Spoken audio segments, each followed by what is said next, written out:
welcome to the 6th Hand of Health podcast. Now, your little finger stands for stress and living in community. Now, stress is probably the biggest killer in the world. And we get stressed at our peril. But we all get stressed. Unfortunately, what happens is we live on an adrenaline and cortisol high where we are in meetings, we have deadlines, we have financial problems, we have marital problems, family problems, and it eats us up. And unfortunately, that is a major factor in so many illnesses: high blood pressure, depression, stomach upsets and colon upsets. It kills us. Our stress, I hate to say, is killing us. And so those top executives, I think of people like Steve Jobs at Apple, who died very young of cancer of the pancreas, and I'm sure was a very stressed man. I know for myself, when I was a 30-year-old, I had a dark brown beard. And then my sister died in childbirth, and I had to look after her baby.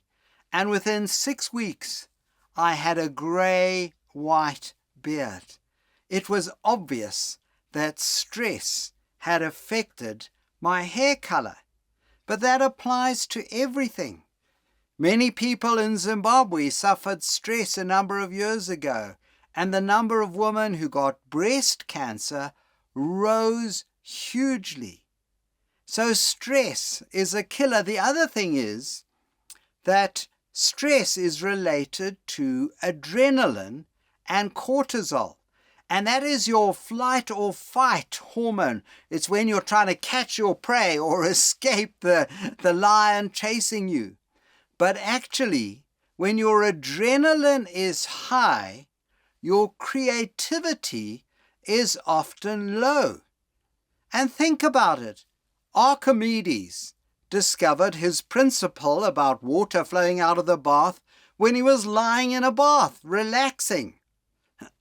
They say Newton discovered the law of gravity when he was sitting under an apple tree and an apple hit him on the head. And Einstein evidently put together the theory of relativity when he was gazing at a fire. And all of those are relaxing, peaceful activities, and suddenly everything fell into place. And I know from personal experience that when I'm out in a bush place, out with nature, walking, just relaxing, maybe not even thinking about stress or problems, maybe birding, or maybe playing tennis, suddenly everything that has been worrying me falls into place. So make sure you have got time off, you have got holidays, you are doing hobbies, and that you aren't living on that treadmill, you know, the little wheel that the rat runs on. Eventually it goes round and it all starts over. We need to pace ourselves. And along with stress goes living in community. There's a study that has been going for decades in the United States of America, and the study on the blue zones of the world where people live to a ripe old age. And again, one of the major factors in their longevity is the fact that they live in community. We are meant to be communal people who have mates, friends who pop in for a beer, for a meal, to chat. And that is a great reliever of our stress.